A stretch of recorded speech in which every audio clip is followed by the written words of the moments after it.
merupakan atau yang lain. Mungkin begitu yang saya pahami, Bang Suma. Oke, baik. Saya paham itu, Bung.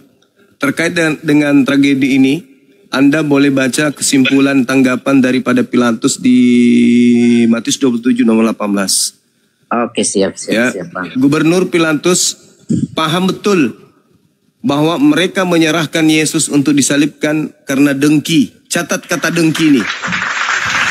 Jadi tidak ada kemudian alasan yang dibenarkan berdasarkan keinginan Tuhan. Ingat di Matius 16 ketika kemudian Petrus dikatakan apa? Enyahlah iblis, engkau adalah batu sandungan bagiku. Engkau hanya memikirkan apa yang dipikirkan oleh manusia. Engkau tidak memikirkan apa yang dipikirkan oleh Tuhan. Orang boleh seluruh dunia berkongkok-kongkoh, boleh berkongkok-kongkoh, berupaya menangkap Yesus karena dengki, karena iri, karena cemburu, karena hasad, ya, karena pongahnya, penyakit hati, iri hati, dengki dan seterusnya. Boleh bersepakat, boleh mendatangkan kemudian tentara terhebat di dunia untuk menangkap Yesus. Boleh mereka membawa tombak yang dipersiapkan untuk menombak Yesus. Boleh mereka mempersiapkan ludah yang tidak pernah sikat gigi selama 10 tahun baru meludahi Yesus. Boleh juga kemudian mempersiapkan telapak tangan sebesar telapak tangannya bom-bom untuk nampar mukanya Yesus. Boleh. Tetapi apakah pencipta langit dan bumi akan tinggal diam? Itu permasalahannya. Iya. Apakah pencipta langit dan bumi akan tinggal diam melihat orang yang dikasihinya, melihat utusannya yang soleh mau teraniaya, mau dizolimi? Sedangkan di dalam kitab Anda sendiri, Yesus berkata, harus tergenapi, aku memang harus pergi sesuai dengan apa yang tertulis tentang aku di dalam kitab Mazmur, di dalam kitab Amsal, di dalam kitab Taurat, di dalam kitab Tanak. Bukan di dalam kitabnya orang Kristen. Markus, Matius, Yohanes, Filipus, Roma, dan seterusnya. Bukan di kitab itu. Tetapi yang harus tergenapi adalah kitab-kitabnya orang Yahudi. Bagaimana Tuhan kemudian menceritakan bagaimana dia berkarya menyelamatkan orang-orang yang dikasihinya. Iya. Ini yang terjadi ketika Yesus digiring, ingin ditangkap. Tuhan menyelamatkan dia. Maka diangkatlah Yesus ini. Suci dia. Dan yang menggantikannya adalah orang yang dikutuk oleh Elohim. Anda baca kemudian. Anda baca dalam Amsal 21 nomor 18. Aku Tuhan akan menggantikan orang yang jujur dengan menggantikannya pengkhianat sebagai ganti orang yang jujur. Dan orang fasik pemakan suap sebagai ganti orang yang benar. Maka ketika kemudian orang Yahudi, orang Roma berkongkok-kongkoh ingin membunuh Yesus hanya karena dengki, maka Elohim tidak membiarkan itu. Elohim tidak membiarkan. Yesus ini adalah orang yang soleh. Apa kata Yesus di dalam Yohanes 14 nomor 31? Apa kata beliau? Dunia ini harus tahu. Artinya apa? Orang Indonesia harus tahu bahwa aku senantiasa mengasihi Bapa, sebab aku senantiasa melakukan apa yang diperintahkan Bapa kepadaku. Anda baca di dalam Yohanes 5 nomor 29. Apa kata Yesus? Bapa yang mengutus aku tidak membiarkan aku seorang diri. Dia senantiasa menyertai aku. Sebab aku selalu berkenan melakukan apa yang diperintahkan kepadaku. Jadi bagaimana mungkin Yesus, orang yang dikasihi, orang yang intim, orang yang diciptakan oleh Bapa dari tangannya sendiri tanpa melalui seorang laki-laki, rela kemudian dijadikan sebagai tumbal oleh keangkara murkaan Yahudi pada masa itu. Dengan eksekutor orang Roma, penjajah. Gak mungkin. Itu lawak-lawak. Makanya Yesus mengatakan dalam Yohanes 8 nomor 37. Coba Anda baca. Orang-orang yang ingin membunuh Yesus itu dikata Yesus sebagai apa? Anak-anak setan. Mereka yang berupaya membunuh Yesus adalah anak-anak setan. Kata siapa? Kata Yesus. Mengapa engkau ingin membunuh aku? Sebab kamu tidak memperoleh firmanku di dalam dirimu. Aku orang yang datang kemudian mengajarkan, menyampaikan firman Tuhan. Hal ini tidak dilakukan oleh Abraham. Tapi mengapa engkau berusaha untuk membunuh aku? Nomor 4-4-nya. iblislah yang menjadi bapakmu dan kamu mau melakukan keinginan bapakmu. Sederhana, terakhir. Apa tujuan iblis merasuki Yudas? Tujuannya apa? Ya untuk menyalibkan Yesus. Itu tujuan iblis merasuki Yudas. Apa tujuannya imam-imam kepala mahkamah agama melakukan kesaksian-kesaksian palsu dan tipu muslihat? Ya untuk membunuh Yesus. Arti penyaliban yang terjadi pada masa itu adalah kedengkian yang diasaskan oleh propaganda iblis. Bukan menyelamatkan manusia dari dosa, bukan. Tetapi justru mengurung manusia ke dalam dosa. Sekali lagi, penyaliban yang terjadi, entah itu terhadap Yesus yang asli, entah itu terhadap penggantinya sang pengkhianat. Penyaliban itu untuk mengunci manusia-manusia di dalam dosa.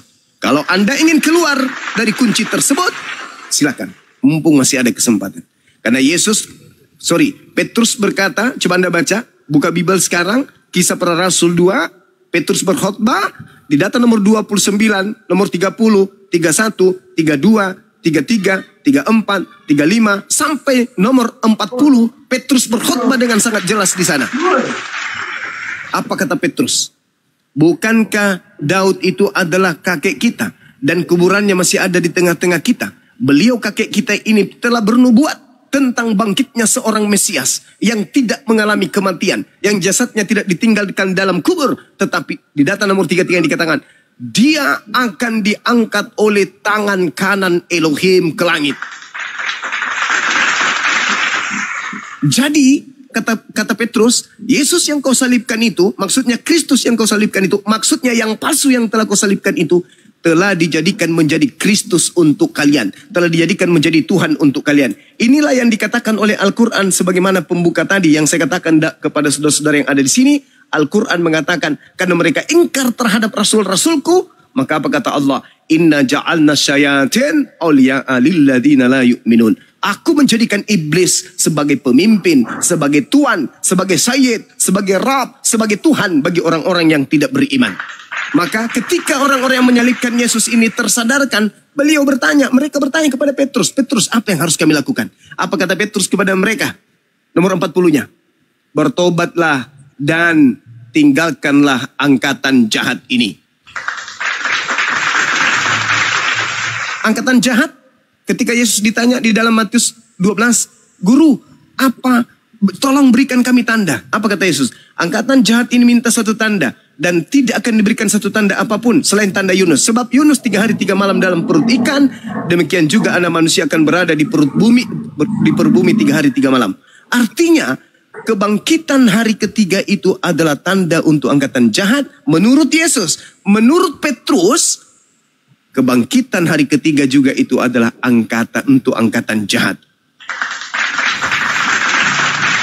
Menurut Yahudi, apakah kebangkitan hari ketiga itu kebangkitan Tuhan dari dalam kubur? Tidak. Itu untuk akan dijadikan sebuah lelucon oleh orang-orang Yahudi. Menurut Islam, apakah kebangkitan hari ketiga itu adalah simbol keselamatan? Tidak. Menurut Kristen, apakah kebangkitan hari ketiga itu adalah keselamatan? Ya. Berarti angkatan jahatnya diwariskan kepada Kristen. Silakan Anda renungkan. Saya hanya meluruskan apa yang ada di dalam Bible. Silakan.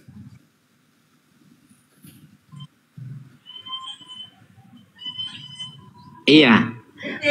Jadi intinya begini, kalau dalam iman Kristen, kenapa Yesus harus disalib dan seakan Yod-Heh-Vav atau Elohim itu seakan meninggalkan dia? Kita sudah bisa sama-sama menyaksikan dalam cerita Alkitab bahwa ketika Yesus di Getsemani, dia sesungguhnya sudah meminta supaya penderitaan yang akan dialaminya berlalu.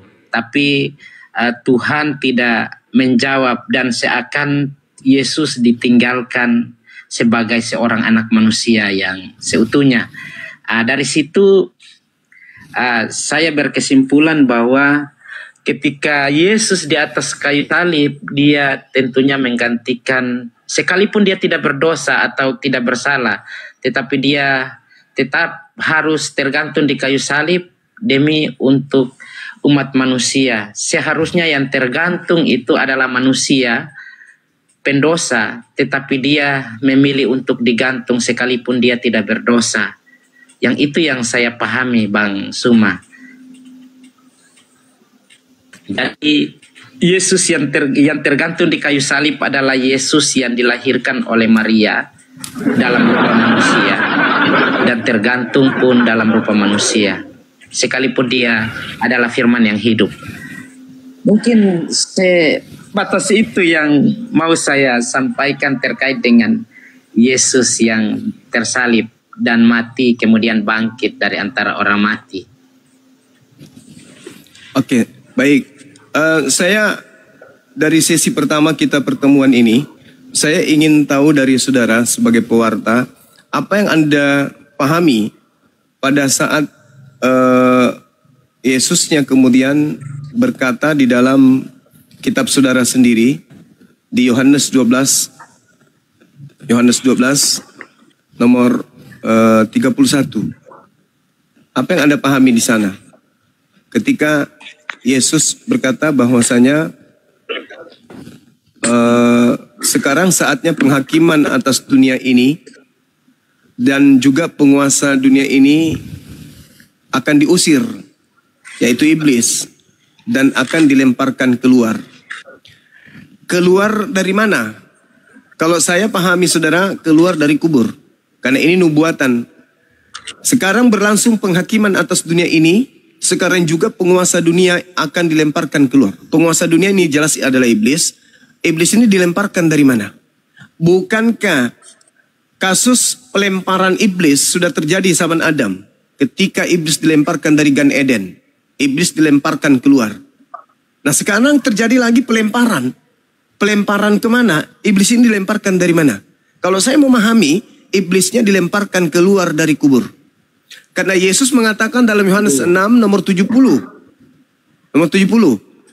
Bukankah aku yang memilih engkau yang 12 dan satu di antaramu adalah iblis. Iblis yang dimaksud di sini adalah Yudas. Kalau yang disalib ini ternyata orang yang dikutuk oleh Elohim dan syaratnya yang tadi kita sepakat 2, maka yang memenuhi syarat itu adalah Yudas. Berarti tanggalkan dulu Yesus karena tidak memenuhi syarat. Kita pakai Yudas. Apakah Yudas ini memenuhi syarat untuk disalib? Memenuhi syarat. Yang pertama dia pengkhianat. Yang kedua dia memenuhi syarat. Di dalam Ulangan 27 nomor 25, terkutuklah orang yang makan suap untuk ya. Bang, saya jawab dulu yang tadi yang dibuang keluar ya. Oke. Oke, siap. Iya, silakan. Oh, silakan. Iya. Yang dimaksudkan dibuang keluar karena pada saat manusia berdosa di Taman Eden, ini dari pemahaman saya, dari sisi pemahaman kekristenan saya ya, bahwa ketika manusia berdosa, mereka itu sepenuhnya manusia itu dalam kuasa dosa. Dalam kuasa dosa berarti mereka ada di dalam genggaman setan atau iblis, tapi disertai oleh Tuhan juga. Yang dimaksudkan oleh dibuang itu berarti iblis itu dibuang dari kekuasaannya kepada manusia pada saat itu. Jadi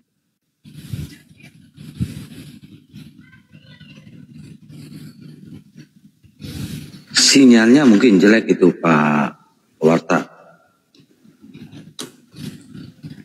Panose sinyalnya. Lagi di gunung. Oh. Iya, dia gerejanya di pedalaman dia. Ban David ini so tahu di gunung pula. Oh, kan kepental sinyalnya dia. Iya, jadi teman-teman, tadi kita mendengarkan bagaimana beliau mentafsirkan. Padahal kalau beliau itu belajar, betul-betul belajar. Kita lihat di dalam Yesaya 14 nomor 12 sampai nomor 15. iblis itu dilemparkan masuk ke dalam kubur. Itu jelas itu. Makanya Yesus mengambil data itu dan mengatakan angkatan jahat ini minta satu tanda dan tidak akan diberi tanda kepada mereka selain tanda anak manusia akan keluar dari kubur pada hari ketiga. Nah, itulah yang dimaksud. Makanya makhluk yang keluar dari kubur ini nantinya di Pulau Patmos akan mengaku tuh sebagai bintang timur. Siapa bintang timur ini? Baca Yesaya 14.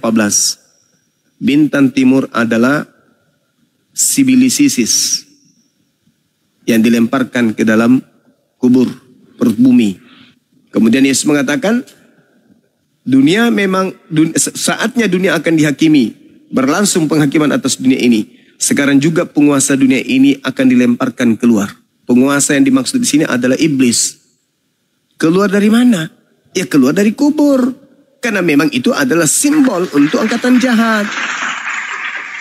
Jelas itu teman-teman. Sedangkan apa yang diuraikan oleh saudara kita tadi, sang pendeta kalau nggak salah ya, itu dibantah oleh Yesus di dalam Yohanes 14:30. Tidak banyak lagi aku berkata-kata dengan kamu, sebab penguasa dunia ini datang. Nah, penguasa dunia ini siapa? Iblis. Dan dia, penguasa dunia ini, tidak berkuasa sedikit pun atas diriku. Nah, coba lihat Matius 28. Apa yang dikatakan di situ? Kepadaku telah diberi kuasa. Nah, kuasa di mana? Kuasa di bumi. Siapa yang dikatakan Yesus? Penguasa dunia, penguasa bumi. Iblis. Berarti yang keluar dari kubur ini siapa? Itu siapa, Pak? Yang memberi kuasanya adalah iblis. Iblis sendiri itu. Ya, iblis yang memberi kuasa kan. Yesus dicobai. Coba Anda lihat dalam Lukas 4 nomor 6. Iblis mencobai Yesus. Iblis berkata kepada Yesus, Yesus, ya paman, segala kuasa di langit dan kuasa di bumi akan aku berikan kepadamu jika engkau tunduk menyembahku. Sebab aku berkuasa memberikan kepada siapapun yang aku kehendaki. Pertanyaan saya nih kepada saudara David untuk menggelitik akal sehat saudara. Ketika iblis mengatakan, aku berkuasa memberikan kepada siapapun yang aku kehendaki, berkuasa enggak iblis memberikan kuasa di dunia ini kepada Yudas? Berkuasa enggak?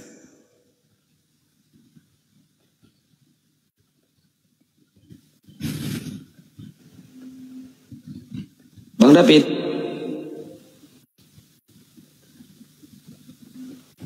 Berkuasa. Berkuasa. Makanya Yesus mengatakan, tidak banyak lagi aku berkata-kata dengan kamu. Berarti Yesus ini tidak banyak lagi berhubungan dengan muridnya. Berarti yang berhubungan setelah itu bukan Yesus lagi. Sebab penguasa dunia ini datang. Penguasa dunia iblis datang dan dia tidak berkuasa sedikit pun atas diriku. Berarti dia tidak berhasil menyalib aku. Yohanes 12 nomor 31. Sekarang berlangsung penghakiman atas dunia ini. Apa maksudnya? Iblisnya datang memilah di antara siapa yang menjadi pengikutku dan siapa yang tidak mau jadi pengikutku. Pergilah ke seluruh dunia. Jadikanlah seluruh manusia menjadi pengikutku. Yang percaya baptis dalam nama Bapa, Anak dan Roh. Yang tidak baptis akan dihukum. Ajarlah mereka melakukan segala sesuatu yang kuperintahkan kepadamu. Sekarang, apakah itu Yesus? Bukan. Yang menerima kuasa ini siapa? Yang iblis kasih. Yesus sudah pernah dikasih kesempatan. Yesus, ya paman, aku akan memberikan kepadamu kuasa langit bumi kalau kau menyembahku. Yesus terima enggak? Enggak. Makanya dikatakan dalam Lukas 4 nomor 13, iblis mundur dari mencobai Yesus dan iblis menunggu waktu yang tepat. Kapan waktu tepat itu? Yaitu pada saat Yesus sudah terangkat ke langit, dia munculkan tokoh baru yang ngaku-ngaku Yesus.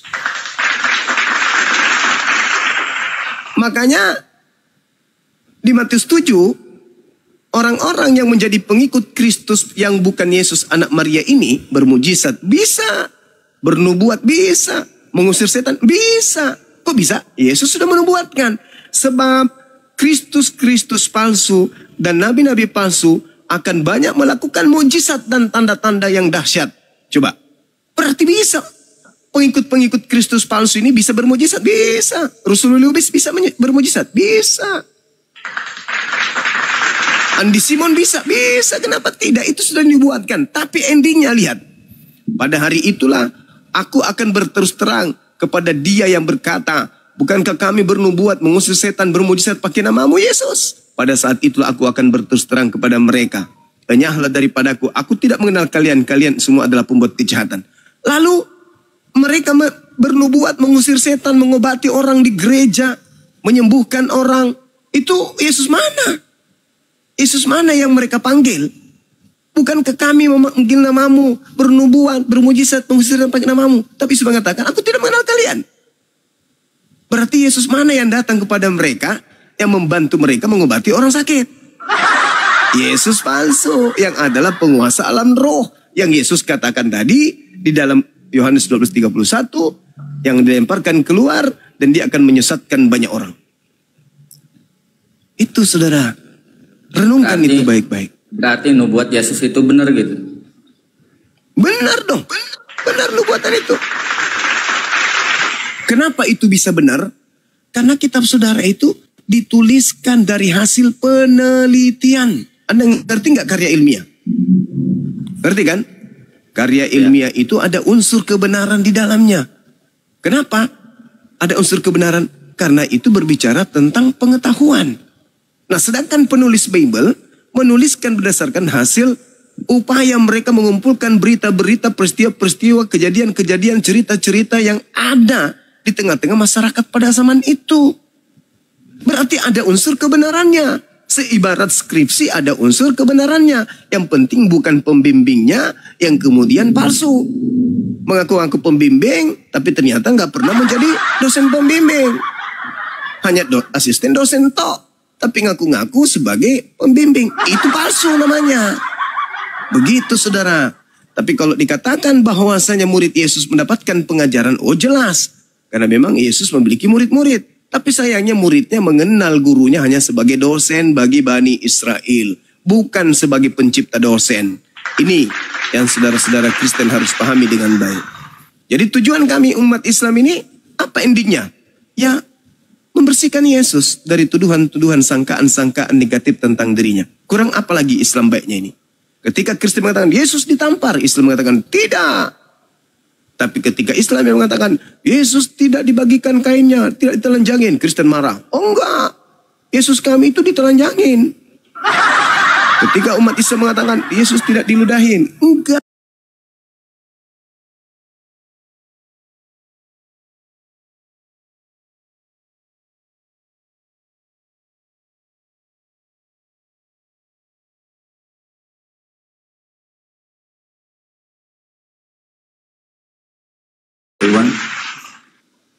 Memang begitu. Berat, Ya kan? berat. Memang berat. Jadi kalau ijazah palsu dipakai untuk menjadi pengikut atau lulusan sekolah Yesus, Yesus itu guru. Nah, itu bahaya itu. Selamat siang Berat semuanya. Selamat siang host Bang Suma. Iya. Ya, Salam. Ya, Bang Piro dari Kristen ya. Iya Kristen Bang. Anda jangan sambil ngecas Pak, ada noise buffering. Oke siap. Dicabut casannya. Iya. Baik, silakan kalau mau bertanya atau diskusi. Aku cuman mau bertanya sama Bang Suma. Bisa Bang Suma ya? Izin Bang. Boleh. Bang, kalau masuk Islam gitu Bang, bisa ndak syahadatnya misalnya begini. Aku percaya sama Allah Subhanahu Wa Taala, sama percaya Rasulnya, tapi bukan Muhammad, tapi Isa Al-Masih. Itu rangkaian daripada iman. Oh. Itu rangkaian dari iman. Karena umat Islam itu salah satu rukun imannya harus percaya kepada Isa Al-Masih sebagai nabi yang diutus oleh pencipta langit dan bumi kepada kaum Bani Israel. Nah, sekarang kita mau kemana? Kalau iman kita hanya kepada Nabi Isa alaihissalam, Sedangkan Nabi Isa hanya untuk Bani Israel. Dan kita bukan Bani Israel. Inni Rasulullahi ilaikum. Nabi Isa berkata dalam Al-Quran kepada Bani Israel, ya Bani Israel, ini sesungguhnya aku ini Rasul, utusan Tuhan ilaikum kepada kalian. Nah, kita bukan Bani Israel.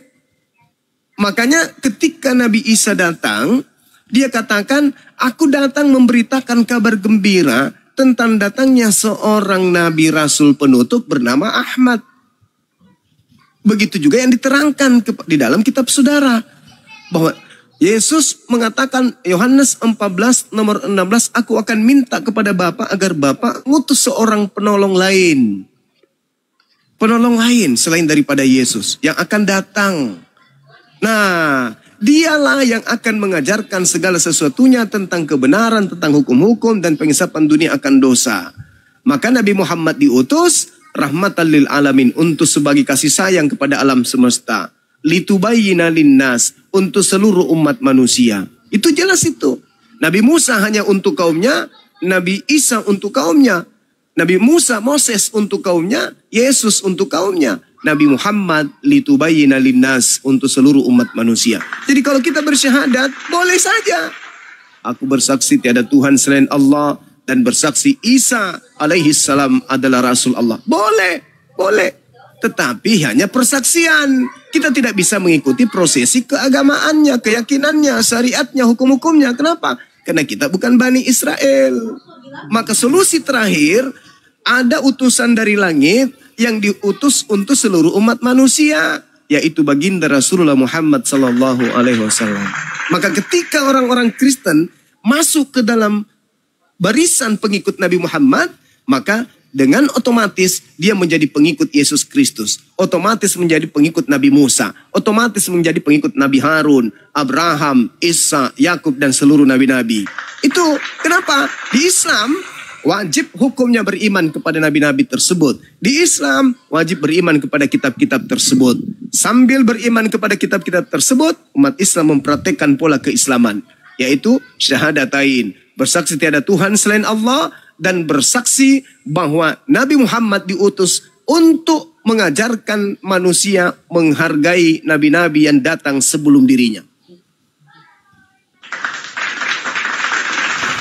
Makanya di Al-Quran itu tidak ada nabi tercela. Semuanya dimuliakan nabi itu. Berbeda di Kristen. Seluruh nabi-nabi Yahudi itu ada cerita-cerita negatifnya.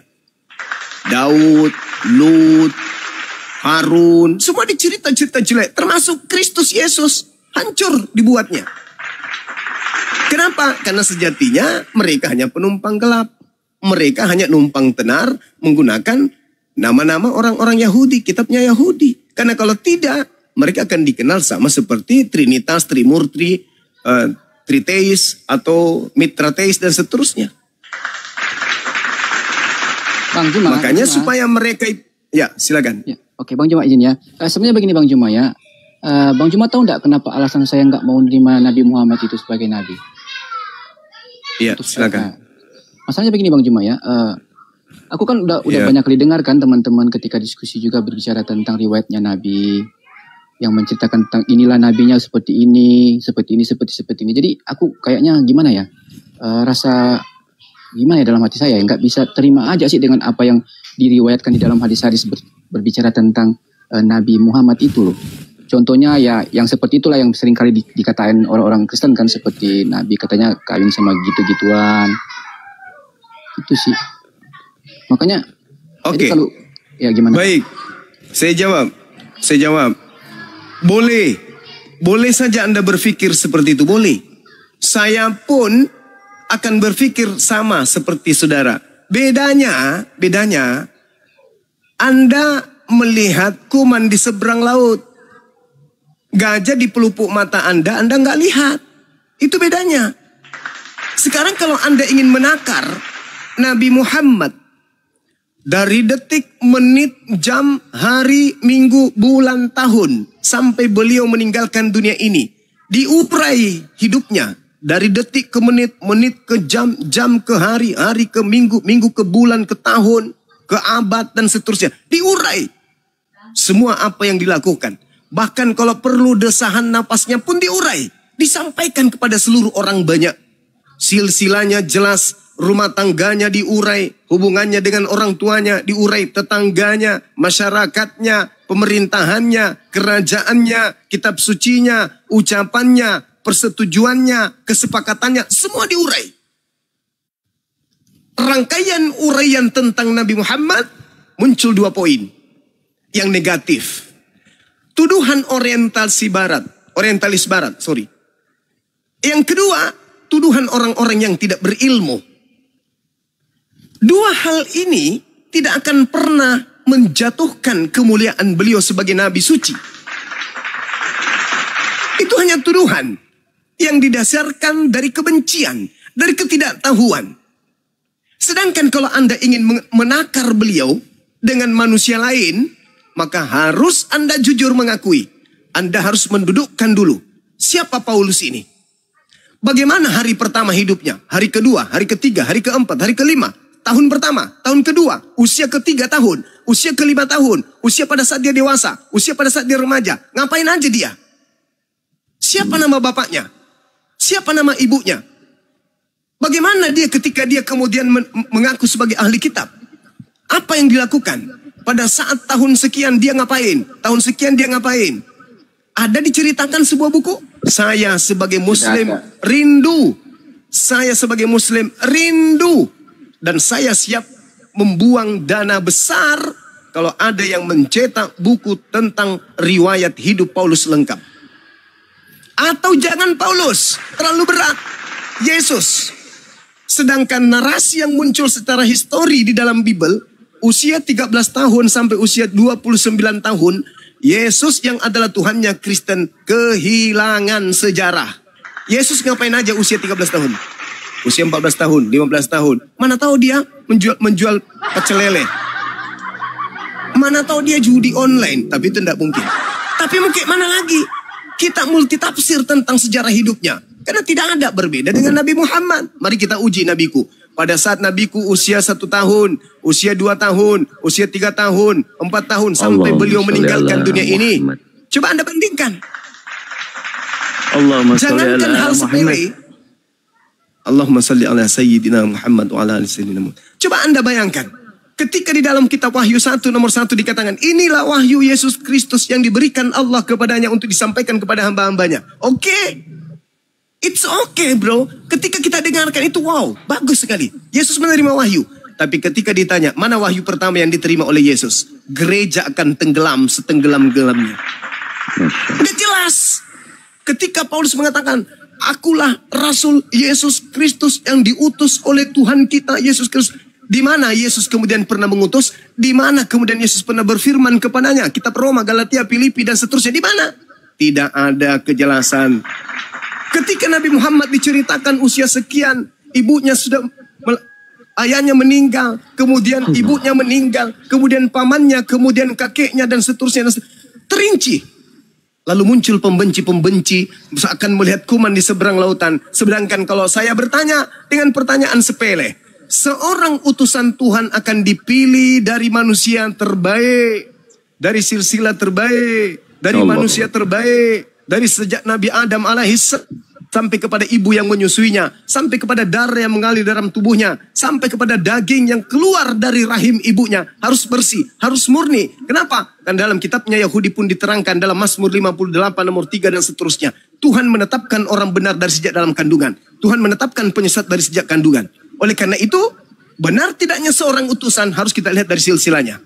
Boleh nggak kita ceritakan di sini sedikit? Nama bapaknya Paulus itu siapa? Allahu Akbar. Ada yang tahu? Tidak ada yang tahu. Tetapi mata kalian tertutup. Kepala kalian tertutup. Telinga kalian tertutup. Hati kalian tertutup. Menelan mentah-mentah 13 buku yang dikarang Paulus Anda telan. Menjadikan Anda menjadi penyembah Kristus. Tanpa Anda tahu siapa Kristus ini. Sedangkan baginda Rasulullah Muhammad sallallahu alaihi wasallam, apa yang disembunyikan dari hidupnya? Dituduh menikahi seorang anak bernama Siti Aisyah. Larangan apa? Hukuman apa yang dilanggar? Agama tidak, negara tidak, adat juga tidak. Dan itu terjadi di tradisi Arab. Di 1400 tahun silam. Tiba-tiba kita muncul orang yang suka nonton film bokep, orang yang suka bermaksiat, suka perkosa diri sendiri, tidak bisa membedakan haram halal, mencoba untuk menakar kemudian manusia suci selevel Nabi Muhammad. Allahumma shalli. Siapa kita ini? Siapa kita ini? Sedangkan orang Arab sesama dengannya, orang-orang jahiliyah, orang-orang beringas, orang yang tidak pernah tunduk kepada satu hukum apapun selain kepada hukum Nabi Muhammad, tidak pernah menuduh Nabi Muhammad dengan tuduhan keji seperti itu. Dari kitab mana Anda baca? Hanya karena sudah mendarah daging kebencian yang disuntikkan oleh orang-orang orientalis barat. Nabi Muhammad pedofil, Nabi Muhammad tukang perang, Nabi Muhammad tukang kawin. Cuman itu doang. Cuman itu aja. Sedangkan orang yang Anda datangi setiap hari Minggu yang berdiri sebagai orang suci di hadapan saudara, bersunat pun kagak. Itu hanya karena penolakan, karena kebencian kepada beliau.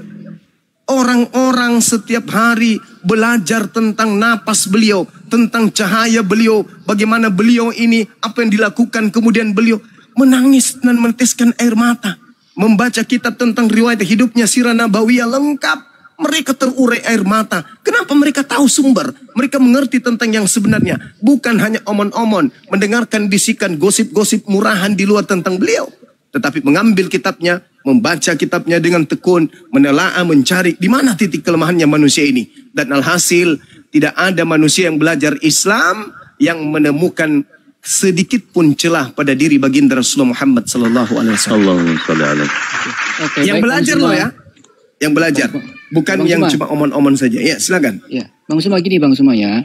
Aku minta petunjuk sama Bang Suma ya. Gimana caranya Bang Suma supaya doktrin yang masuk ke otak aku ini tentang hal-hal yang negatif yang belum tentu juga benar sih tentang Muhammad juga, itu bisa lepas dari saya Bang Suma. Supaya aku bisa nerima tentang bagaimana untuk supaya aku bisa masuk Islam. Kan gitu. Soalnya kan aku juga kan dari Kristen. Simple. Aku juga kan dari Kristen kan.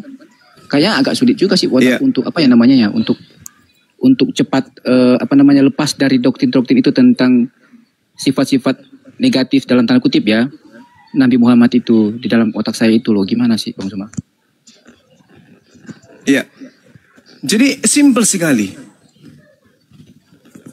Allah akan memberi petunjuk kepada siapapun yang meninggalkan dusta. Innallaha la yahdi man huwa kazibun kafar. Sungguh Allah tidak memberi petunjuk kepada pendusta, kepada orang yang ingkar. Tidak akan memberi petunjuk.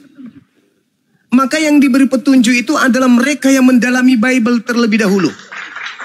Ketika mereka sudah mendalami Bible terlebih dahulu, mendalami dalam arti kata belajar dengan sungguh-sungguh terhadap Bible, maka semua untaian dusta yang ada di dalam dirinya tentang Yesus, tentang Tuhan akan lepas satu persatu. Seibarat benang yang kusut terurai pelan-pelan. Karena Allah tidak akan memberi petunjuk kepada siapapun yang masih ada kebencian di dalam dirinya, yang masih ada dusta di dalam dirinya.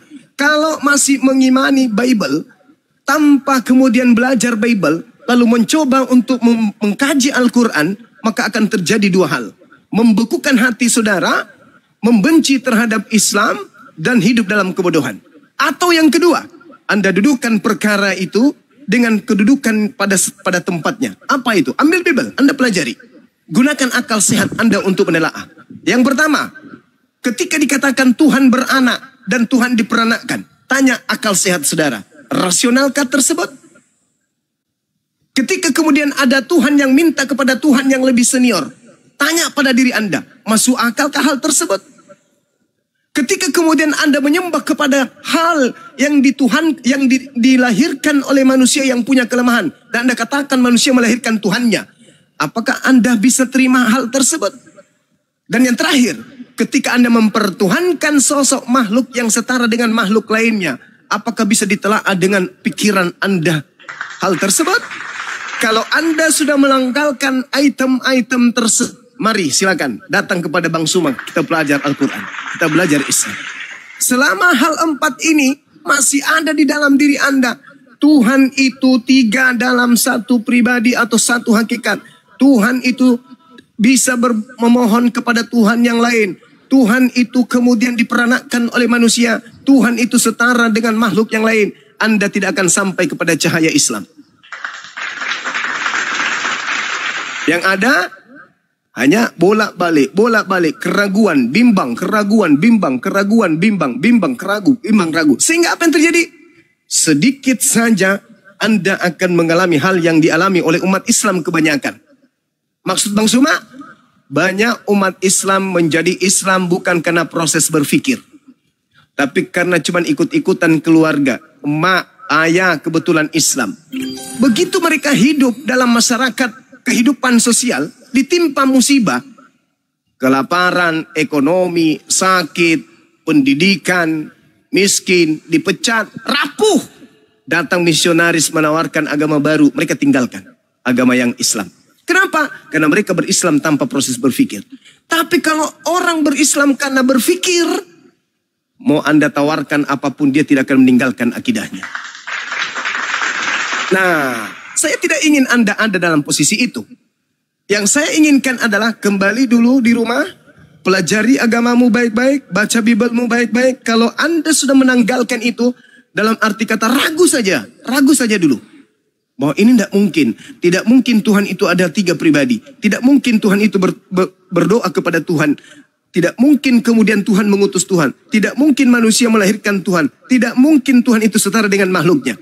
Setelah itu Anda yakini 100%, mari Islam akan menuntun Anda kepada ajaran Yesus yang sebenarnya. Karena Al-Quran mengatakan itu tadi. Inna Allah la yahdi man huwa kazibun kafar. Sungguh Allah tidak memberi petunjuk kepada pendusta. Karena kapan Anda masih di Kristen, saya tanya satu pertanyaan, pasti yang terlontar dari mulut Anda adalah dusta. Contoh, berapa Tuhan Anda? Anda akan mengatakan 1. Bohong enggak itu? Bohong. Itu sudah bohong. Itu sudah bohong. Dasar awal saja sudah bohong. Nah, kalau Anda masih ada di situ, maka Anda tidak akan mendapatkan petunjuk. Jadi solusinya apa Bang Suma? Ketika saya ditanya bagaimana cara aku berislam? Akal. Akal dulu. Akal dulu yang Anda pakai. Fungsikan dulu serpihan cahaya Tuhan pencipta langit dan bumi yang dititipkan kepada kita berupa akal. Kalau itu sudah berfungsi, tombolnya sudah Anda pencet on, maka akan terang. Benderang akan datang menyertai Anda. Silakan. Ya, benar Bang Juma. Makanya maksud aku begini Bang Juma.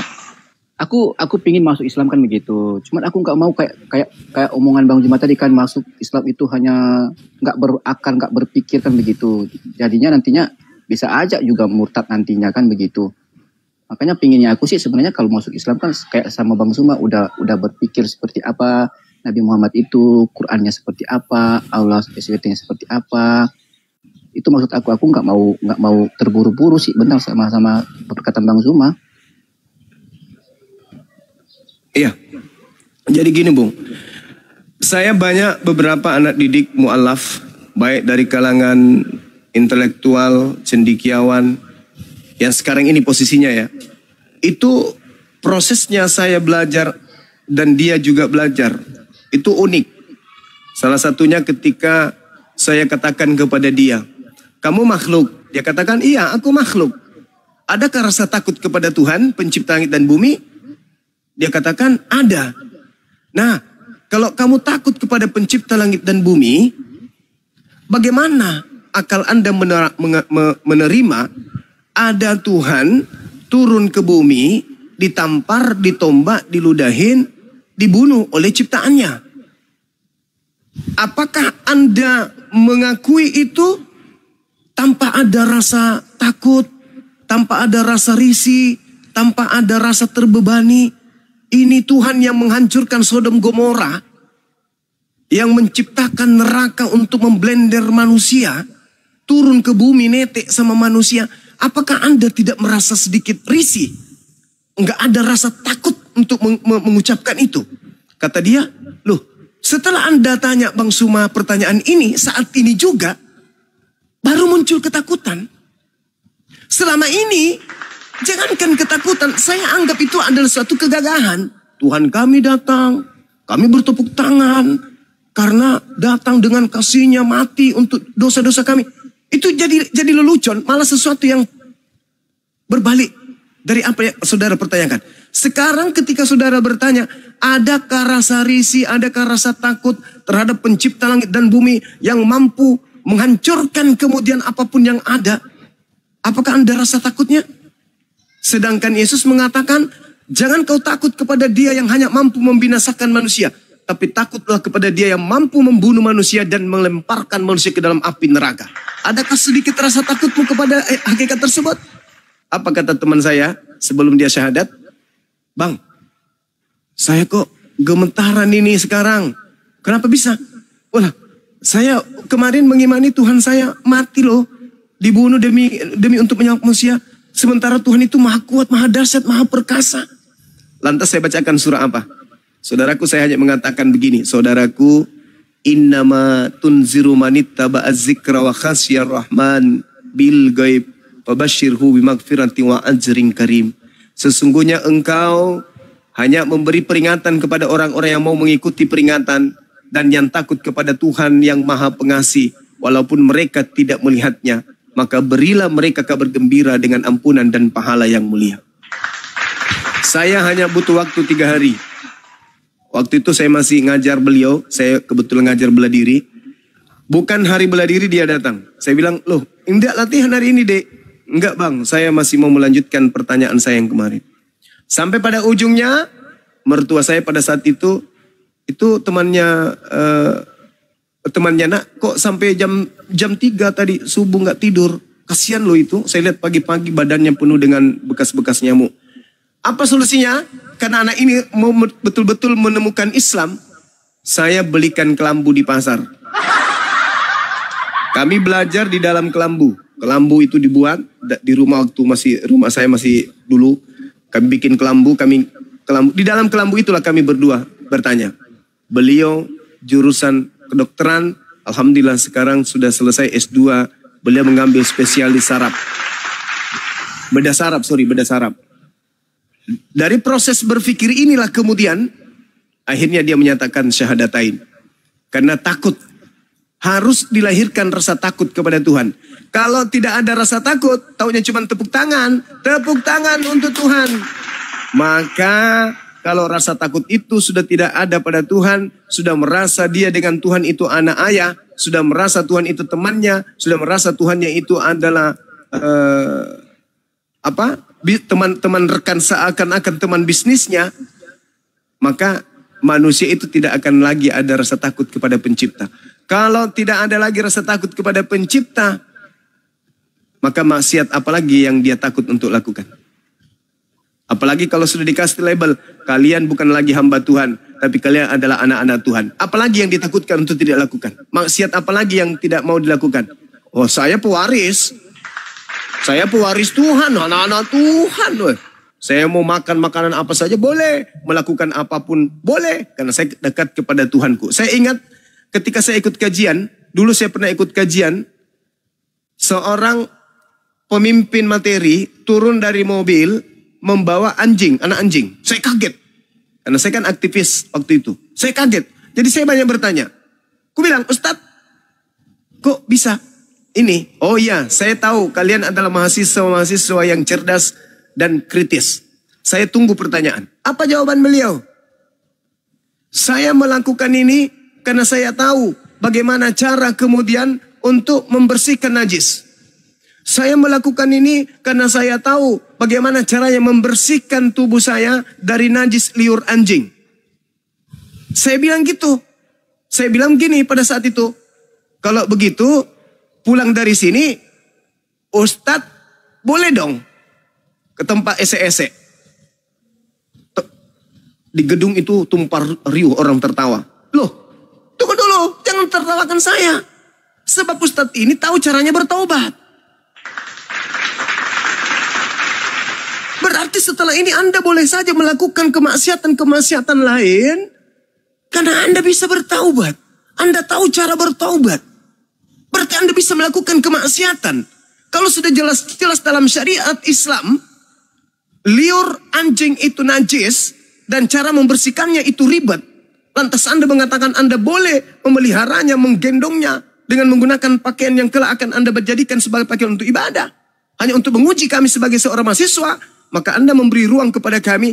Anda memudahkan kemaksiatan. Karena Anda merasa dekat dengan Allah. Anda merasa dekat dengan Tuhan. Maka Anda dengan gampangnya melakukan kemaksiatan. Inilah yang terjadi kepada anak-anak atau orang-orang yang mengaku sebagai anak-anak Tuhan. Dengan gampangnya. Hanya 1 kali seminggu tepuk tangan. Habis itu selesai dosa-dosa. Gak bisa seperti itu. Al-Quran mengatakan innama tunziru manittaba dzikra wa khasyar rahman bil ghaib fabasyirhu bimaghfirati wa ajrin karim. Yang utama bagi orang-orang beriman kepada Tuhannya adalah rasa takut dulu. Kalau sudah tidak ada rasa takut, maka di depan orang dia seperti orang beriman, di belakang manusia, di belakang orang lain, dia akan melakukan kemaksiatan yang tak terbatas. Kenapa enggak ada rasa takut? Tapi kalau orang beriman, mandi pun dia enggak mau telanjang. Kenapa dia malu kepada Tuhannya? Apalagi bermaksiat. Nah, inilah kesalahan terbesar ketika ada pemahaman. Di surga Kristus Islam nanti itu ada 70 bidadari. Mereka akan pesta seks. Itu Ustadz Longor. Ustadz yang harus disunat 2 kali. Kepala nonotnya harus dihilangkan. Ustadz yang begini ajarannya adalah Ustadz yang kemudian harus ditutup itu kulupnya. Ditarik baru diikat karet. Kasih lem Alteco supaya tidak pipis. Menyesatkan orang dengan pemahaman seperti itu. Orang yang beriman kepada Allah tidak akan mungkin berani melakukan kemaksiatan di hadapan Allah. Apalagi di surga. Maka kalau diberi bidadari, bukan untuk pesta seks. Pemateri-pemateri yang selalu mengatakan itu harus ditenggelamkan. Pemateri yang tidak benar, mendidik anak Islam dengan tidak baik. Bukan begitu cara menyampaikan narasi. Bidadari itu pelayan. Seorang yang taat dan takut kepada Tuhannya, bagaimana mungkin ingin melakukan sesuatu yang vulgar di hadapan Tuhan. Tapi itu kan satu kenikmatan. Betul, itu satu kenikmatan. Tapi orang yang beriman akan tahu caranya bersikap di hadapan Tuhannya. Bukankah kenikmatan tertinggi di surga itu adalah melihat Allah? Enggak malu di hadapan Allah melakukan hal-hal yang seperti di dalam bokep itu. Anda katakan pesta seks. Enggak malu di hadapan Tuhanmu. Malu. Kalau Anda masih punya malu, berhenti mengatakan itu. Ucapan 70 bidadari itu hanyalah alat untuk merangsang orang-orang jahiliyah pada zaman itu untuk menanggalkan kemaksiatan berupa persinahan dan tidak menghargai wanita. Maka dengan cara itulah kemudian Nabi Muhammad merubah pola pikir orang-orang jahiliyah untuk kemudian menjadi orang yang beradab, menghargai wanita, menghargai pernikahan, menghargai kemudian perbudakan, tidak menganggap budak itu sebagai hewan. Nah, ini yang penting. Jadi kalau ada dai, orang yang suka bertablik, baru tampil di media, mengatakan hal-hal yang tidak sesuai dengan pola, maka tenggelamkan ya pemateri-pemateri seperti itu. Itu pemateri duit yang tidak mengkaji Islam secara makrifat, secara menyeluruh. Saya kira begitu, saudara. Ya, silakan. Bang Zuma, izin sekali lagi Bang Zuma, satu lagi Bang Zuma ya. Iya. Makanya begini Bang Zuma, aku kan tinggalnya di Sulawesi Utara. Kan. Terus kampung aku juga memang nggak ada masjid, nggak ada umat Islam, apalagi ustadz nggak ada. Iya.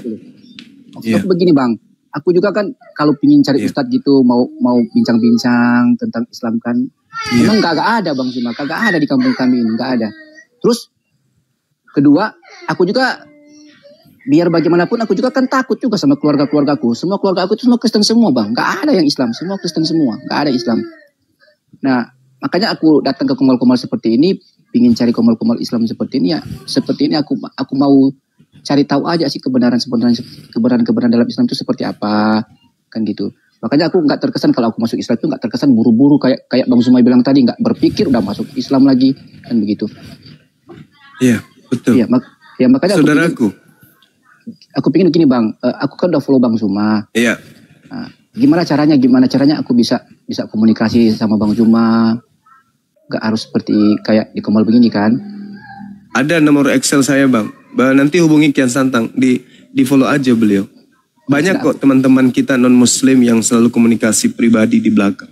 Mereka konsultasi, mereka bahkan ada di antara mereka yang kami jumpa ngopi sampai berapa jam kita ngobrol.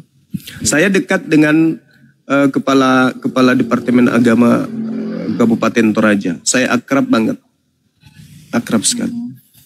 Nah, yang terkait dengan yang saudara katakan barusan, di tempat saudara saya ini tidak ada rumah ibadah, masjid, dalam arti kata tidak ada. Iya, Baginda Rasulullah Muhammad SAW, kenapa beliau bertahannud, menyepi, menyendiri, berfikir. Beliau jauh dari Nabi Musa, beliau jauh dari Nabi Isa alaihissalam, jauh dari pengajaran Yesus Kristus, jauh. Tidak ada padanya kitab suci. Tidak ada utusan datang kepadanya. Tidak ada sahabat-sahabat Nabi Musa atau sahabat-sahabat Nabi Isa atau pengikut-pengikut Yesus atau murid-murid Yesus yang datang kepadanya. Memberikan pencerahan tentang Allah. Memberikan pencerahan tentang pencipta. Memberikan pencerahan tentang ibadah dan seterusnya. Beliau berfikir. Berfikir dan berfikir, apa yang terjadi? Tidak mungkin ini tidak ada yang mengaturnya. Tidak mungkin Tuhan itu enggak ada. Akhirnya Allah yang sudah merencanakan terlebih dahulu mengutus roh kebenaran kepadanya. Itu butuh proses lama. Sedangkan saudara ada di Indonesia. Keluar dari kota saudara, bergejibun ustadz, bergejibun masjid. Jadi banyak kemudian jalan untuk menuju kepada Islam. Ya termasuk saya bersedia untuk berdiskusi dengan saudara. Silakan minta nanti nomor saya pada admin, saudara Kian Santang. Minta di sana kita komunikasi.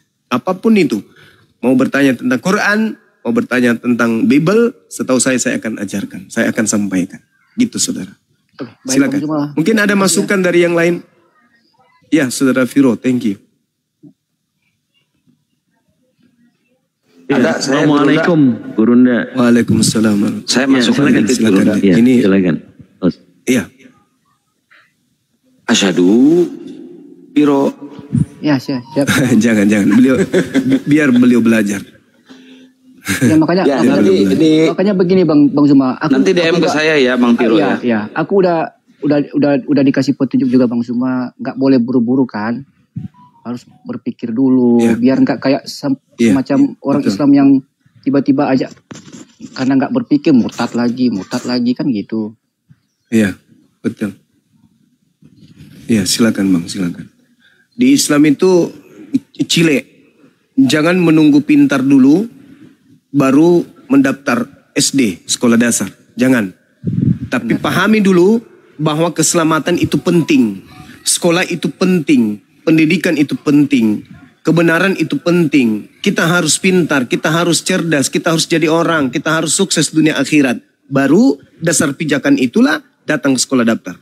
Saya ingin belajar, saya ingin pintar. Nah setelah masuk menjadi murid di sekolah tersebut, baru belajar ranking 1, ranking 2, ranking 3. Meskipun tidak dapat ranking sekalipun, yang penting sudah terdaftar sebagai siswa di sekolah tersebut. Yang penting mau belajar. Karena orang yang belajar itu ketika di dalam kelas dia tidak mendapatkan ranking 1, ranking 2. Bukan karena dia bodoh. Bukan. Tetapi karena temannya lebih pintar daripada dirinya. Dia pintar, tapi temannya lebih pintar. Maka dia tidak mendapat ranking. Bukan berarti dia bodoh. Itu yang terjadi. Nah, sehingga saudara silakan kalau Anda mau belajar Islam, kami bukan cuma saya, adik-adik saya di sini, anak-anak saya insya Allah siap membantu. Yang penting mau belajar dengan serius, kan gitu ya. Baik, Bang Suma. Masya Allah. Ya, makasih ya teman-teman. Silakan yang lain. Iya, saya sedikit aja Gurunda untuk saudara Viro ya. Mungkin yang sedikit mulai berpikir, tapi enggan menerima Nabi Muhammad, maunya menyaksikan hanya kepada Allah SWT, bersaksi dan ingin memilihnya Nabi Isa. Tadi yang kita dengarkan. Salam kenal Bang Viro, saya Dito, saya juga awalnya bukan Muslim. Iya, Bang. Saya dari kalangan Katolik ya. Tapi di sini saya mau menambahkan kenapa hal yang skeptis itu tidak merujuk kepada suatu tuduhan kemudian mencari fakta. Tentang hanya karena Nabi Muhammad menurut apologetik Kristen mengatakan seperti ini, seperti itu yang tadi sudah dijabarkan oleh Gurunda. Ada satu sirah nabawiyah tadi juga sudah disampaikan mengenai mulai dari kelahiran sampai dengan wafat beliau. Itu sahih ya. Itu merupakan sejarah yang tidak ada yang menentangnya. Semuanya sepakat bahwa memang biografi Rasulullah seperti yang di dalam kitab Sirah Nabawiyah. Dan satu lagi, Al-Quran adalah firman Allah. Ini yang kekal, sampai saat ini pun tidak ada mengalami distorsi. Bagi kami umat Islam, membaca Al-Quran sudah kami yakini sebagai amalan ibadah. Itu yang selalu juga diajarkan oleh guru-guru untuk Iqra'ul Quran, membaca Al-Quran. Bukan hanya dibaca, memaknai artinya pun menjadi suatu keharusan. Bagaimana kami kemudian ingin mewartakan, ingin memberitakan kebenaran Islam kepada saudara-saudara Kristen atau yang non-Muslim lainnya. Dari Al-Quran ini semuanya tahu bahwa Nabi Muhammad yang menerimanya. Nabi Muhammad bisa dikatakan Al-Quran yang berjalan. Karena Al-Quran ini diberikan kepada Nabi Muhammad.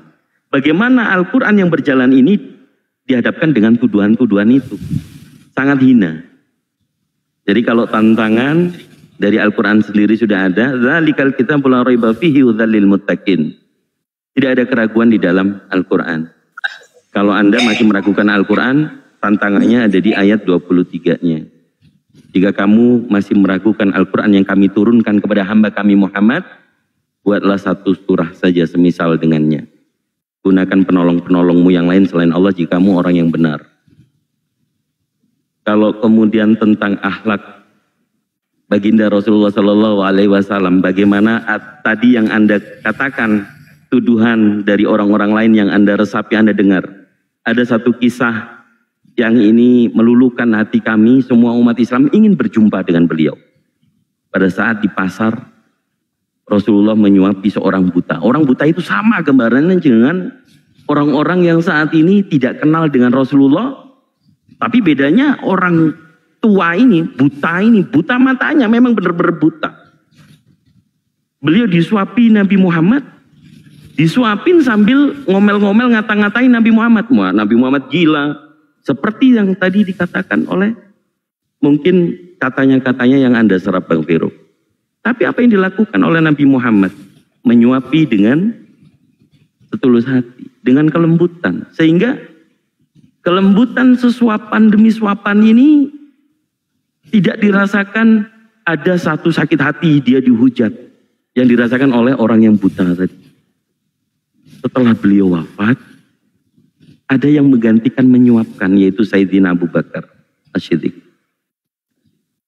Ini suapannya berbeda pada saat dia mengomel-ngomel dan mengatai Nabi Muhammad.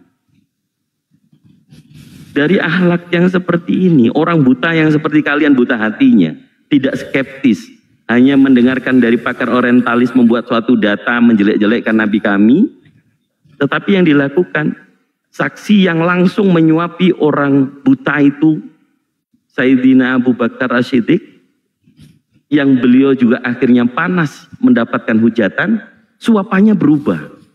Dan orang buta itu merasakan bahwa yang menyuapi bukan Nabi Muhammad. Seketika itu langsung Sayyidina Abu Bakar jujur mengatakan, dia adalah Muhammad, aku bukan dia.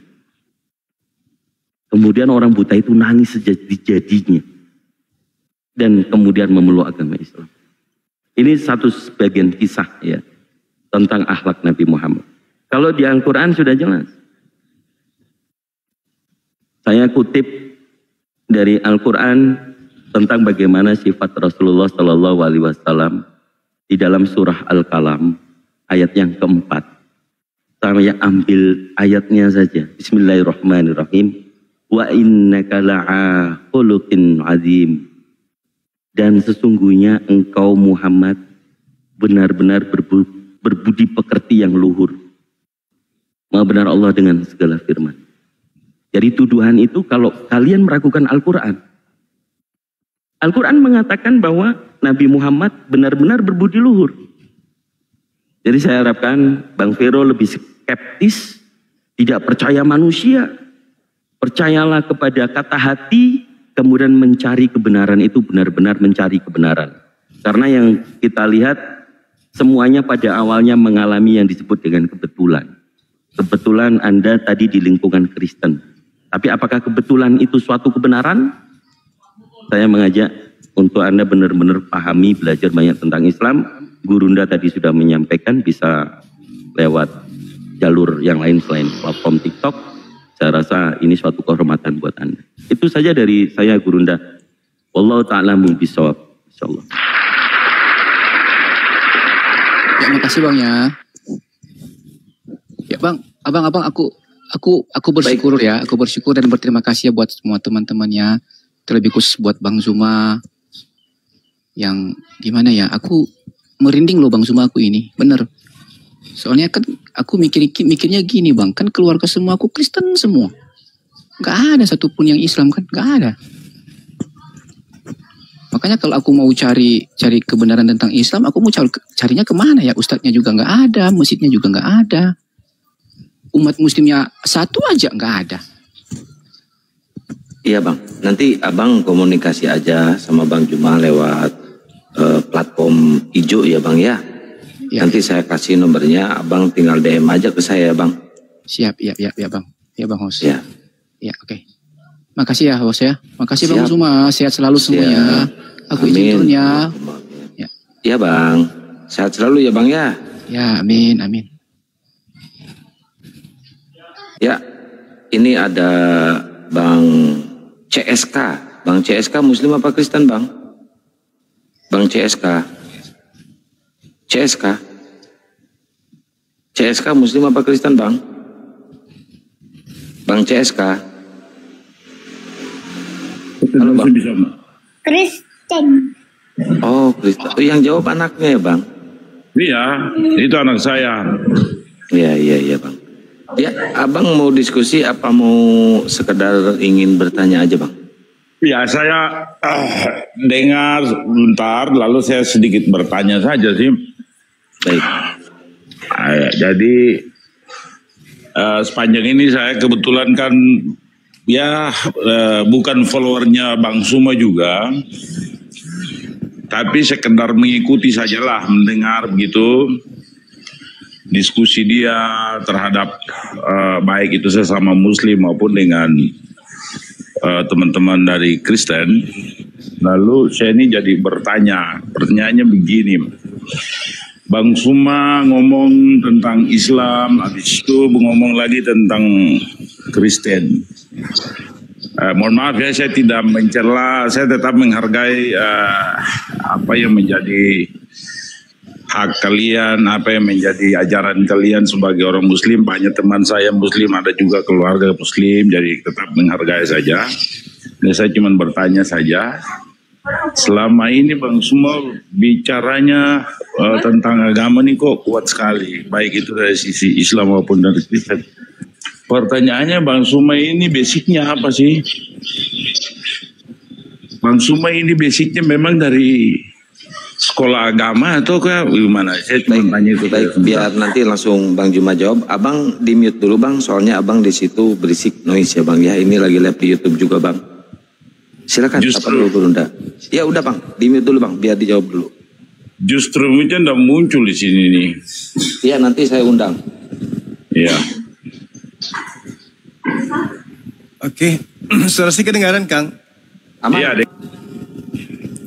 Oke, baik. Jadi berbicara mengenai hal yang saya lakukan, ya basicnya apa? Ya saya seorang pendidik Bang. Saya seorang pendidik. Saya mengambil jurusan pendidikan, psikologi pendidikan. Jadi saya belajar tentang proses anak didik, tentang seorang pendidik dan seterusnya. Saya belajar tentang psikologi dan sebagai Muslim, tanggung jawab saya sebagai Muslim adalah menyeru seluruh manusia. Al-Quran yang membimbing saya untuk menyampaikan itu. Al-Quran surah An-Nahl ayat 125. Bismillahirrahmanirrahim. Ud'u ila sabili rabbika bil hikmah wal mau'idatil hasanah wajadilhum billati hiya ahsan. Serulah manusia kepada jalan Tuhanmu dengan hikmah dan pengajaran yang baik. Dan perintah berdebatnya jelas. Berdebatlah dengan mereka dengan cara yang baik. Wajadilhum billati hiya ahsan. Jadi ada perintah berdebat, tapi dengan cara yang baik. Di data yang lain, illal ladzina zalamu minhum. Kecuali terhadap orang-orang zalim yang ada di antara mereka. maka kamu harus tegas, kamu harus keras terhadap mereka. Supaya mereka mendapatkan pengajaran. Banyak yang menolak, tapi tidak sedikit yang kemudian menerima.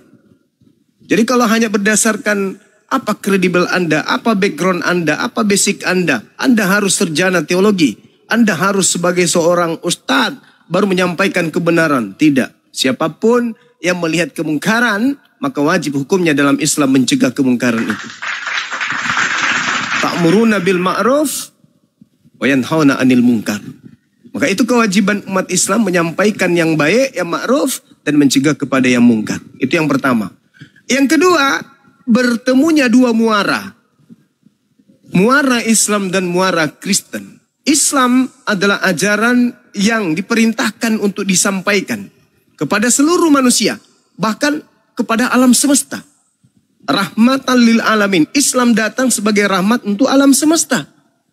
Begitu ketemu dengan Kristen, rupa-rupanya Kristen juga ada perintah yang disebut perintah apa itu? Perintah apa yang ada dalam Kristen?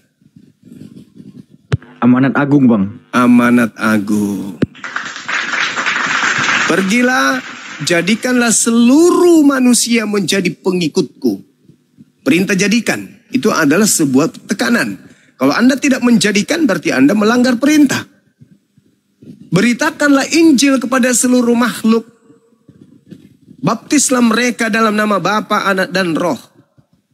Ketika perintah ini sebagai perjanjian agung di dalam gereja, amanat yang sangat dimuliakan dan dijunjung tinggi oleh gereja, datang pada kami sebagai muara yang terpisah dengan Kristen, maka tidak semudah itu Anda kemudian mengajak kami menjadi pengikut Kristus. Anda harus lolos dari beberapa syarat. Kristus mana yang Anda jual, yang Anda jajakan. Nah itu.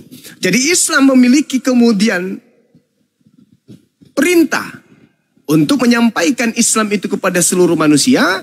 Kristen juga memiliki perintah untuk menjadikan seluruh manusia menjadi Kristen. Jadi dua sisi yang bertemu. Nah, penguatnya adalah Al-Quranul Karim. Kalau berbicara mengenai Bang Suma, Al-Quran mengatakan, Innal ladina amanu yuqatiluna fi sabilillah. Sesungguhnya orang-orang beriman itu berperang, beraktivitas, bergerak, bersuara dalam pergerakan menegakkan tali agama Allah. Berperang di jalan Allah. Innal ladina kafaru, dan sesungguhnya orang-orang kafir fi sabilit tagut, mereka berjuang di jalan tagut. Faqatilu awliya asyaitan, perangilah saudara-saudaranya setan. Itu perintah. Siapa saudara setan menurut Islam? Orang-orang yang mengajarkan menyembah selain daripada Allah. Seluruhnya adalah saudara-saudaranya setan. Itu di pandangan Islam. Jadi ketika Anda bertanya apa kapasitas, apa backgroundnya, apa yang kemudian menjadi basicnya? Basicnya Al-Quran. Innal ladina amanu yuqatiluna fi sabilillah wal ladina kafaru yuqatiluna fi sabilit tagut. Faqatilu awliya asyaitan. Perangi mereka. Bukan perang dalam bentuk angkat senjata, enggak. Tetapi perangi pemikiran mereka. Perangi konsep mereka yang keliru, yang tidak berdasarkan terhadap kitab yang diwahyukan Tuhan melalui Rasul-Rasulnya. Itu saudara, jadi ini sudah terjadi. Kristen sudah tampil di permukaan. Kami sebagai Islam juga tampil di permukaan. Sebagai anak bangsa, maka yang harus kita ramu, berdiskusi dengan baik. Yang kemarin yang tidak baik dan yang akan terjadi lagi, ada diskusi tidak baik untuk supaya diminimalisir. Karena kita adalah saudara dalam setanah air. Maka karena kita beda keyakinan, mari kita membahas tentang keyakinan ini dengan cara-cara yang baik. Kalau Bang Suma ada kesalahan diingatkan, ada kekeliruan diingatkan. Tapi diskusi ini harus berjalan. Kenapa? Karena Islam diperintahkan untuk berdebat, Islam diperintahkan untuk menyeru, Kristen juga diperintahkan untuk menjadikan di luar Kristen menjadi Kristen. Jadi ketemu. Nah, jangan ada dusta di antara kita. Islam dengan Islamnya, Kristen kudu percaya diri dengan kekristenannya. Seperti itu, saudara. Silakan. Oke, baik, bisa saya tanggapi. Silakan. Baik. Yang pertama, ternyata saya baru tahu Bang Suma ini bukan basicnya katakanlah teologis. Atau kalau misalnya dari sisi Islam, ya ustaz, anak apa ya biasanya kalau sekolah basic awal untuk sekolah agama apa namanya? Pesantren, ya dan seterusnya. Itu berarti bahwa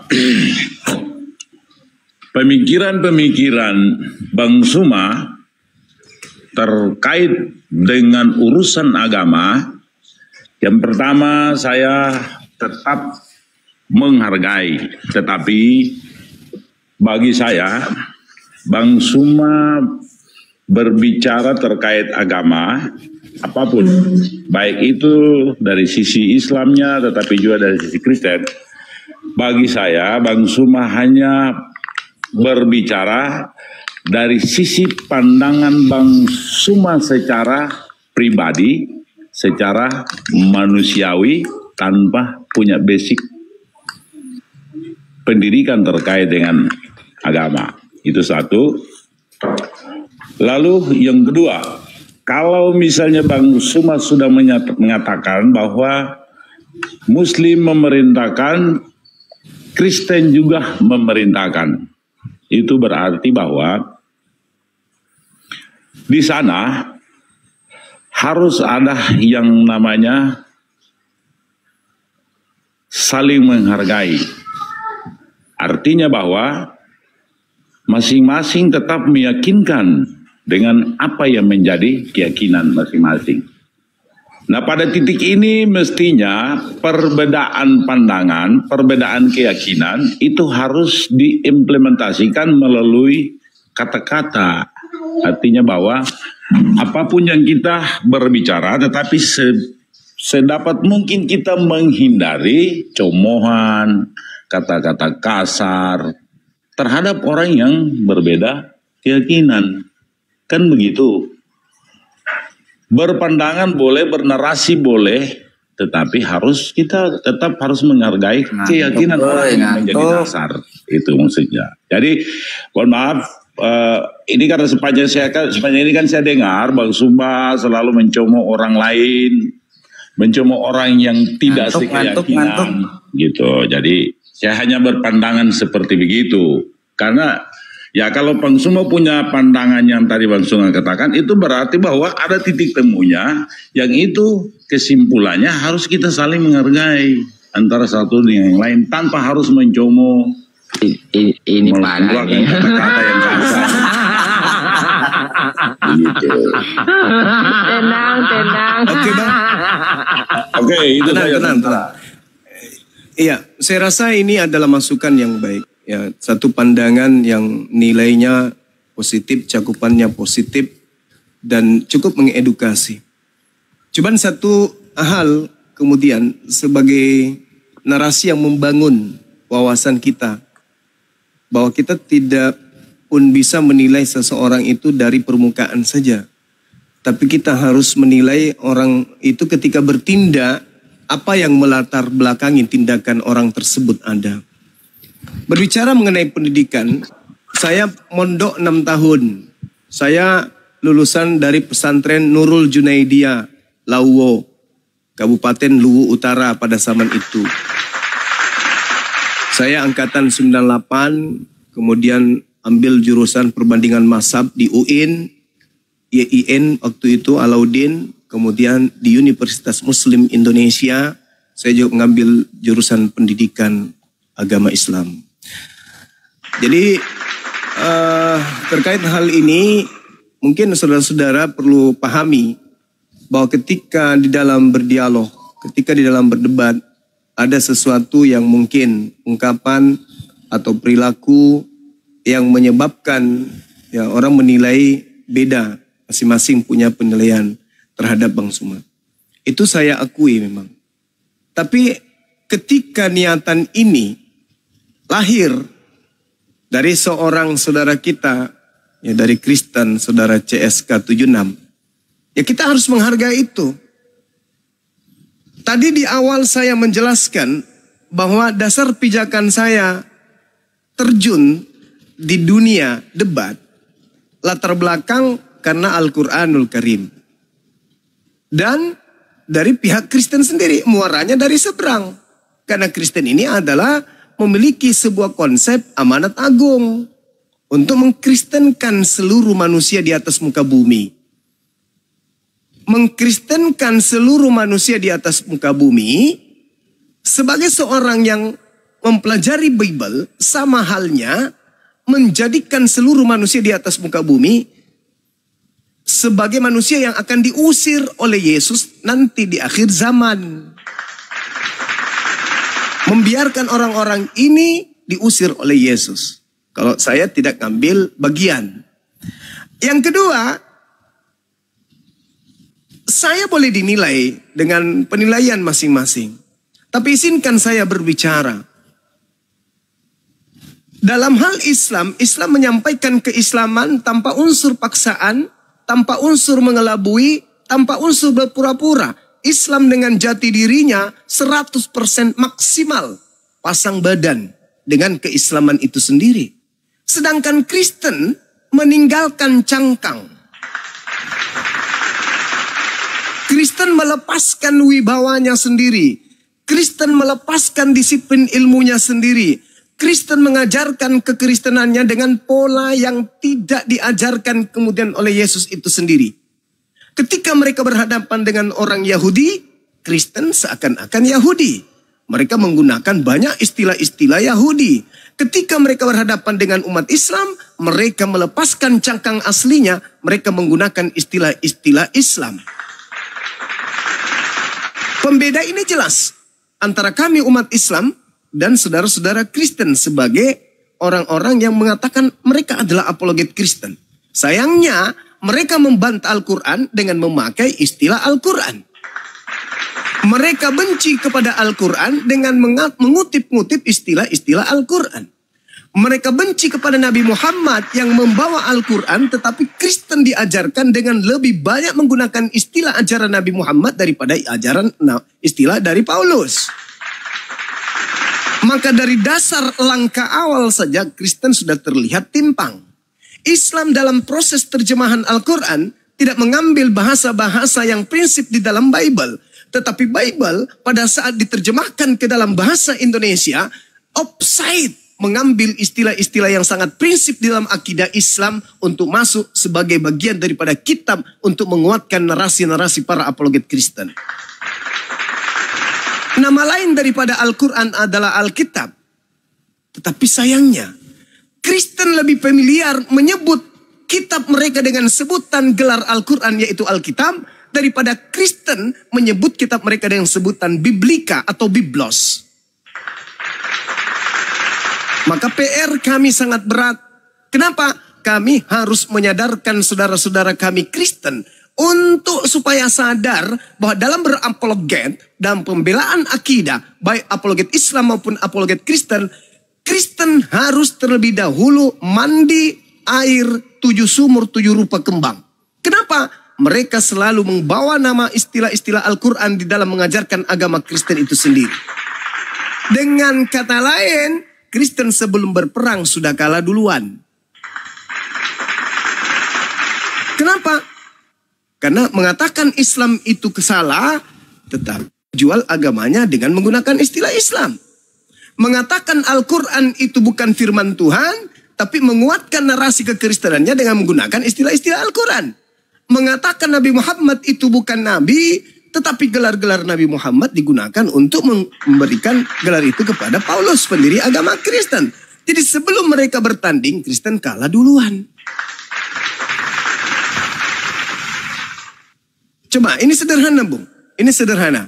Contoh misalnya, sepele bagi orang Kristen, tapi ini hal yang sangat dahsyat bagi kami umat Islam. Apa itu?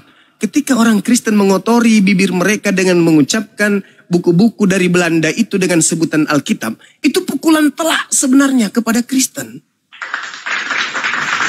Adakah kemudian orang Islam pernah menyebutkan Al-Quran ini sebagaimana Allah berfirman kepada Nabi Muhammad di dalam Bible? surah Yasin ayat 3, nggak ada itu. Tapi kalau di Kristen, naasnya, dia mengatakan begini, sebagaimana di dalam Alkitab, surah Galatia ayat 13, Al-Quran banget. Alkitab, Al-Quran, surah, Al-Quran, ayat Al-Quran. Kemana Biblos? Kemana Grape? Kemana Apostolos? Hilang semua. Nah ini, jadi kami umat Islam itu bangga. Kenapa? Di saat orang Kristen tidak menerima Islam, di saat itu juga lisan Kristen banyak menggunakan istilah Al-Quran. Dengan kata lain, siapa yang ditiru, pasti adalah yang asli. Siapa yang meniru, pasti yang adalah palsu. Siapa yang menjadi idola, pasti diikutin. Siapa yang menjadi pengidola, pasti yang mengikuti. Alhamdulillah, sepanjang sejarah Islam di Indonesia dan Kristen di Indonesia, agama Islam selalu unggul. Kenapa? Karena Kristen banyak menggunakan istilah-istilah Islam. Sekira begitu, saudara. Silakan. Oke, baik. Saya bisa tanggapi lagi, host. Halo? Ya, lanjut. Oke, baik. Ya, jadi dari narasi yang disampaikan oleh Bang Suma, bagi saya sih, saya menghargai, tetap menghargai saja, tetapi meyakini sudah pasti tidak. Lalu saya mau sampaikan begini. Yang dimaksud Bang Suma katakan Kristen itu sebetulnya yang Bang Suma maksudkan Kristen di Indonesia ataukah Kristen secara keseluruhan dalam kaitan dengan penggunaan istilah Alkitab, ataukah dalam kaitan dengan isi Alkitab? Karena begini, agama khusus Kristennya, kami Kristen, sifatnya itu kan dia universal. Agama itu sifatnya universal. Jadi itu diterima dimanapun keberadaan suku manapun yang meyakini itu, kan tidak ada masalah terkait dengan istilah kan gitu. Di Indonesia katakanlah kami menggunakan istilah atau memakai kata Alkitab. Di Amerika Bible. Dan mungkin di suku lain, di negara lain menggunakan bahasanya. Tetapi isi daripada kitab itu tetap sama. Begitu. Itu yang kedua. Yang ketiga, Bang Suma tadi mengatakan Kristen mengutip atau Kristen meminjam. Sebetulnya saya mau tanya sih, antara Kristen dalam pengertian ajaran, bukan komunitas. Kristen dalam pengertian ajaran, sebetulnya mana yang duluan? Kristen ataukah Muslim? Oke, biar langsung ditanggapi ya Pak ya. Oke, izin saya mute. Apa dulu Guru Nda? Iya, baik. Ini sudah berapa kali saya terangkan ya. Selalu narasi saudara kita Kristen itu berarah kepada satu keadaan di mana Kristen lebih dulu daripada Islam. Oke, tetapi ada satu hal yang mesti dipahami dengan pola sederhana. Kakak saya nih, yang pertama, anak sulung, dia lebih dulu dari Bang Suma. Tapi zaman dia lahir, itu belum ada HP. Tiba-tibanya saya dewasa, saya beli HP.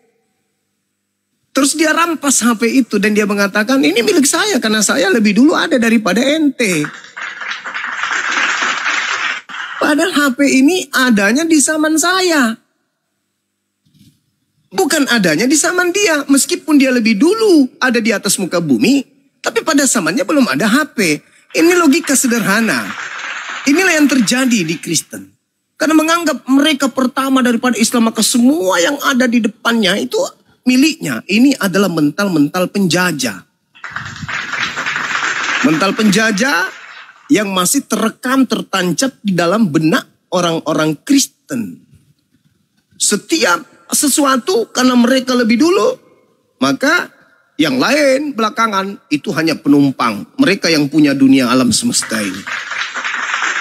Tapi giliran penyesat itu datangnya di abad pertama, gak mau nolak, gak mau nerima. Yesus mengatakan, waspadalah kepada penyesat yang datang kepada kamu, yang seangkatan dengan angkatan ini. Penyesat itu ada di tengah-tengah kita. Memang dia berasal dari tengah-tengah kita, tapi dilemparkan ke abad ke-7. Ini keanehan yang terjadi. Kenapa? Karena tidak punya jati diri. Tidak punya harga diri. Agama yang benar tidak pernah mau diwarnai oleh keadaan apapun. Kenapa? Agama yang benar itu diasaskan terhadap firman pencipta langit dan bumi yang maha tahu, yang mana firmannya akan menundukkan semua keadaan yang ada di depannya. Kalau ada sebuah kitab yang dianggap suci, tetapi dia diwarnai oleh keadaan yang ada pada habitat di mana dia pergi, itu bukan firman Tuhan. Kenapa? Karena dia harus diwarnai. Kenapa dia diwarnai? Karena sudah tidak cocok dengan warna yang ada. Kitab suci Anda masuk ke dalam wilayah Bali, tidak bisa dijadikan sebagai kitab suci sebelum dirubah mewarnai ikut warna yang ada di dalam sana. Kitab Anda tidak bisa menjadikan orang Indonesia menjadi Kristen sebelum kitab Anda harus diwarnai menjadi keislam-islaman seperti mayoritas penduduk orang Indonesia. Ada apa dengan kitab saudara? Ada apa dengan agama saudara? Ada apa dengan Tuhan yang Anda sembah? Al-Quran 1400 tahun silam, kemanapun dia pergi, sedahsyat apapun kebencian orang terhadapnya, dia datang dengan gagah berani, pasang badan. Lu punya bahasa, boleh bahasa Inggris. Lu punya bahasa, boleh bahasa Mandarin. Lu punya bahasa, boleh bahasa roh. Lu punya bahasa, boleh bahasa langit. Tetapi ente tidak akan pernah bisa mewarnai aku, sebab aku adalah bahasa Tuhan. Aku adalah kalamullah. Aku adalah kalam Allah. Aku punya jati diri. Bahasa-bahasa manusia tidak akan pernah bisa menundukkan bahasa Tuhan. Makanya saya pernah bertanya kepada seorang pendeta yang ternama di Indonesia ini. Di-live-kan malah. Saya tanya, apakah menurut saudara firman Tuhan bisa dikoreksi? Katanya nggak boleh, nggak bisa. Apakah firman Tuhan bisa direvisi? Tidak boleh. Kenapa firman yang ada dalam kitab saudara setiap saat dikoreksi, direvisi? Bingung langsung. Copot jantungnya. Terasa ginjalnya terkunyah-kunyah kemudian. Dia sendiri mengatakan tidak bisa dikoreksi firman Tuhan, tidak bisa direvisi firman Tuhan itu. Kalau begitu Anda sudah menjawab kitab saudara bukan firman Tuhan. Karena faktanya setiap saat bisa dikoreksi, bisa direvisi. Berbeda dengan Al-Quran. Karena dia kemudian kitab saudara bisa dikoreksi, bisa direvisi, maka seenak perut sesuai dengan pesanan kapan saja bisa menggunakan istilah-istilah di luar daripada kitab saudara demi untuk melancarkan aksi pewartaan terhadap orang-orang di luar agama saudara. Ini tidak disifati Al-Quran. Bahasa Tuhan harus lebih tinggi dan tidak bisa ditundukkan kemudian oleh bahasa manusia manapun. Makanya Al-Quran itu bukti bahwa dia adalah kalam Allah, kalam firman dari pencipta. Dia tidak pernah lekang oleh zaman. Dia tidak pernah hanyut oleh modernisasi. Dia tidak pernah tertinggal oleh keadaan. Sehebat apapun masa itu, semodern apapun zaman itu, Al-Quran akan tetap berdiri paling depan. Bagaimana dengan Bible? Semakin hari, dunia semakin modern, semakin canggih, maka Bible akan semakin diwarnai oleh keadaan. Yang tadinya babi, berubah menjadi, karena sudah banyak kota, berubah menjadi babi hutan. Nanti kalau orang semua semakin modern, babi hutan itu berubah lagi menjadi babi yang pakai sepatu hak tinggi yang diharamkan dimakan. Nanti lama-lama babi mana yang diharamkan di Bible? Bisa jadi berubah babi yang menggunakan habis di mana saja dia pergi. Babi mana yang diharamkan dimakan? Berubah lagi babi yang menggunakan kendaraan bermotor dan seterusnya. Kenapa? Karena Bible itu selalu diwarnai oleh keadaan bukti bahwa Bible bukan firman Tuhan. Nah, seperti itu saudara. Jadi dialog ini memang harus dipakai untuk menjadikan kita sebagai anak bangsa tercerdaskan. Kenapa? Tidak semua orang Kristen itu mau mematikan akalnya. Ada juga orang Kristen yang mengucapkan terima kasih dengan penjelasan-penjelasan dari saudara-saudara Muslim yang terkait dengan persinggungan dua agama. Bukti barusan sebelum Anda, ada seorang anak muda yang kemudian mau belajar Islam.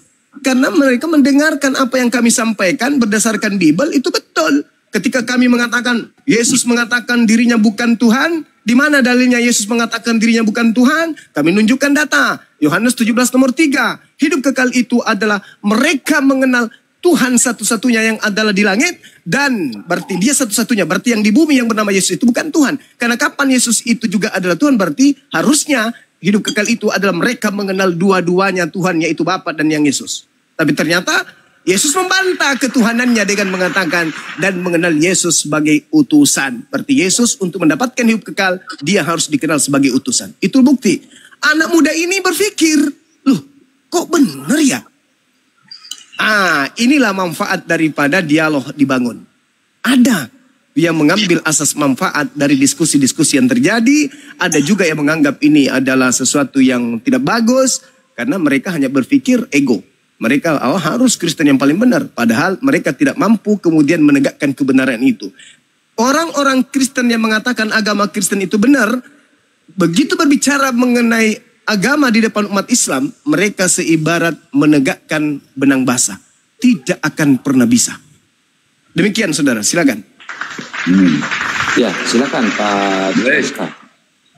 Oke, sekali lagi saya menghargai penjelasan dari Bang Sumam. Tapi sekali lagi saya mengatakan bahwa dari kami lahir sampai